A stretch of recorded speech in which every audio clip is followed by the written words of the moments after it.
Excellences, Messieurs les représentants des États membres du comité exécutif, Excellences, Messieurs les représentants des États membres, distingués participants, Mesdames et Messieurs, au nom du secrétariat général de l'OCI, je souhaite exprimer ma plus sincère gratitude et ma plus profonde gratitude, considération à tous les membres du comité exécutif pour avoir bien voulu assister à cette réunion extraordinaire à composition non limitée afin de réagir au récent incident de profanation du Saint-Coran en Suède et aux Pays-Bas.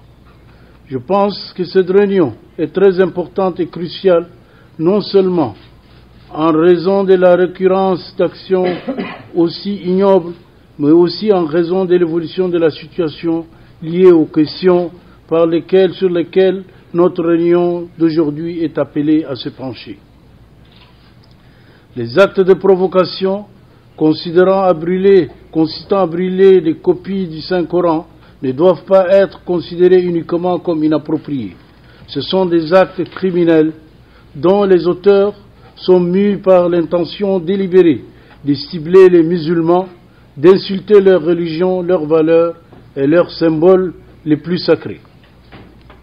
Les gouvernements concernés doivent prendre des contre-mesures sévères, d'autant plus que de tels actes de provocation ont été commis à plusieurs reprises par les mêmes extrémistes d'extrême droite.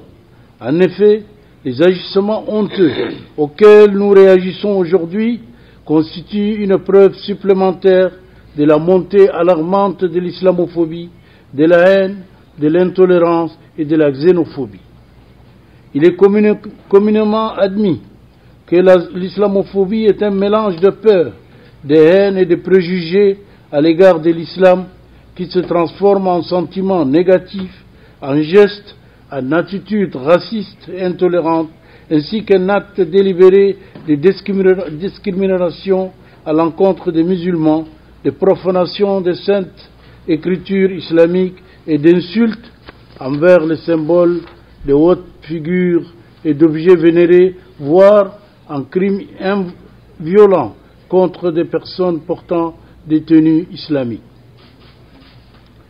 Brûler les copies des Saint-Coran et insulter notre saint prophète Mohammed sallallahu alayhi wa sallam n'est pas seulement un incident ordinaire d'islamophobie, c'est une insulte directe à l'ensemble de la population musulmane, soit au moins 1,6 milliard d'habitants de cette planète.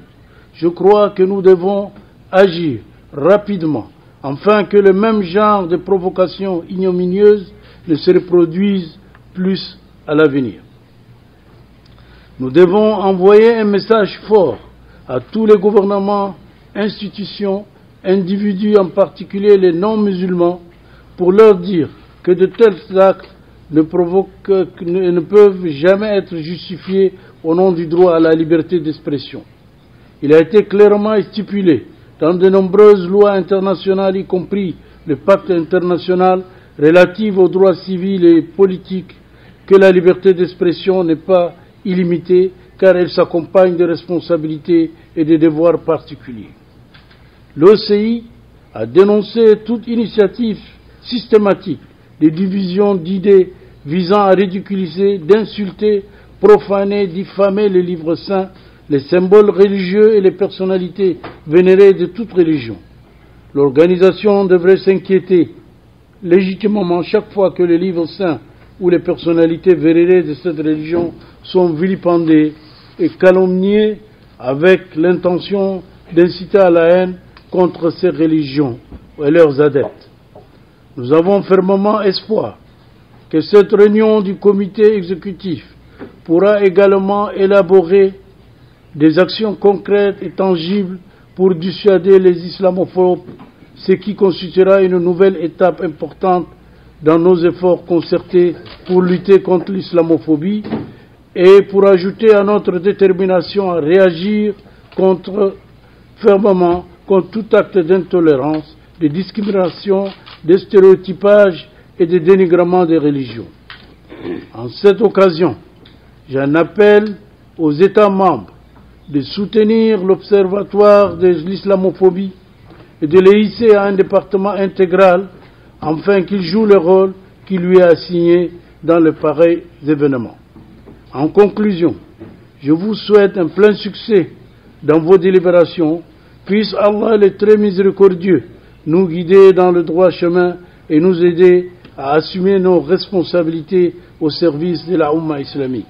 Merci de votre aimable attention. Wassalamu alaikum wa rahmatullahi wa barakatuh.